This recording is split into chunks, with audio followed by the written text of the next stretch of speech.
একটা মেয়ে বিয়ের পর দু চোখ ভরা স্বপ্ন আর বুক ভরা আশা নিয়ে কিন্তু তার শ্বশুর বাড়িতে পা রাখে।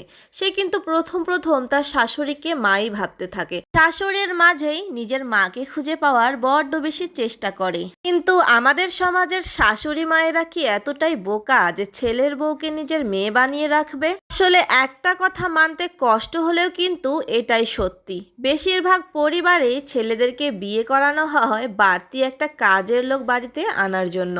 কি আমার কথাটা কি ভুল মনে হচ্ছে? বিবাহিত আপুরাই খুব ভালো বুঝতে পারবেন আমার কথাটা ঠিক কিনা ভুল। আসলে মেয়েরা শ্বশুর বাড়িতে গিয়ে প্রথম প্রথম যখন শাশুড়ি মাকে নিজের মা ভাবতে থাকেন, আস্তে আস্তে কিন্তু তাদের মনের যেই ভুল ধারণাটা সেটা কিন্তু ভাঙতে থাকে। তারা তাদের শাশুড়ি মায়ের মাঝে না ঠিক তাদের মাকে খুঁজে পান না।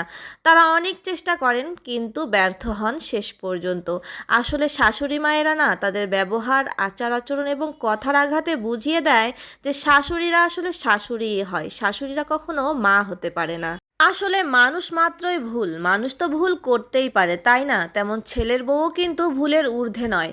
ছেলের বউ যখন ছোট ছোট ভুলগুলো করে, শাশুড়ি মায়েরা সেই ছোট ছোট ভুলগুলোকে কতটা নিখুঁতভাবে খুঁটিয়ে খুঁটিয়ে দেখে তাদেরকে কতটা কথা শোনান। আসলে এই কাজটা না মোটেও ঠিক নয়। এখন অনেকেই বলতে পারেন যে ছেলের বউরাও কখনো মেয়ে হতে পারে না।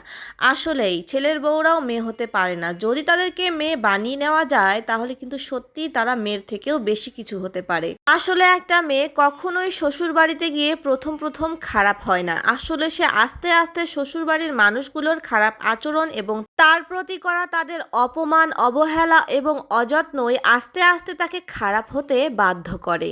আচ্ছা, শ্বশুর বাড়িতে সুখ শান্তি বজায় রাখার দায়িত্ব কি শুধু ছেলের বউয়ের কাঁধেই? পরিবারের অন্যান্য সদস্যদের কি কোনো দায়িত্ব নেই? কথায় কথায় কেন তাদেরকে খোঁটা দেয়া হয় যে সংসার সুখের হয় রমণীর গুণে? আসলে একটা সংসার কিন্তু রমণীর গুণেই সুখের হয়, কিন্তু সেই রমণীকে সুখে রাখার দায়িত্ব কয়জনে ঠিকঠাক পালন করেন বলুন তো? একজন রমণী আসলেই একটা সংসার সুখের করতে পারে যদি সে নিজেই মানসিক এবং শারীরিকভাবে সুস্থ থাকে।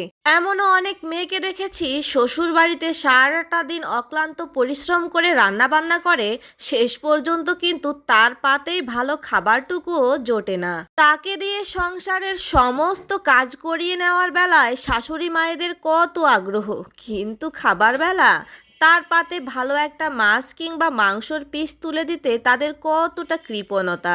যেই শাশুড়ি মায়েরা কথায় কথায় ছেলের বউদের দোষ ধরেন তাদের কাছে আমার একটা প্রশ্ন, আচ্ছা আপনারা কি বিয়ের পর শ্বশুর বাড়িতে এসে কোনো ভুল করেননি? নাকি আপনার বাবা মায়েরা আপনাকে বিয়ের আগে খুব ভালোভাবে ট্রেনিং করিয়ে তারপর শ্বশুর বাড়িতে পাঠিয়েছে?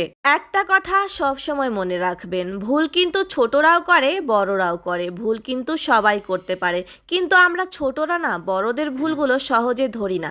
আর আপনাদের বড়দের উচিত ছোটদের ভুলগুলোকে সংশোধন করানোর চেষ্টা করা, তাদের ভুল ধরে তাদেরকে অপমান করা কিংবা অবহেলা করা নয়। সব শেষে আমার প্রাণ প্রিয় আপুদের উদ্দেশ্যে একটা কথাই বলবো, আপুরা আগে প্রতিষ্ঠিত হন, তারপর বিয়ে করুন। এই পৃথিবীটা আমাদের মেয়েদের জন্য না এতটাও সহজ জায়গা নয়।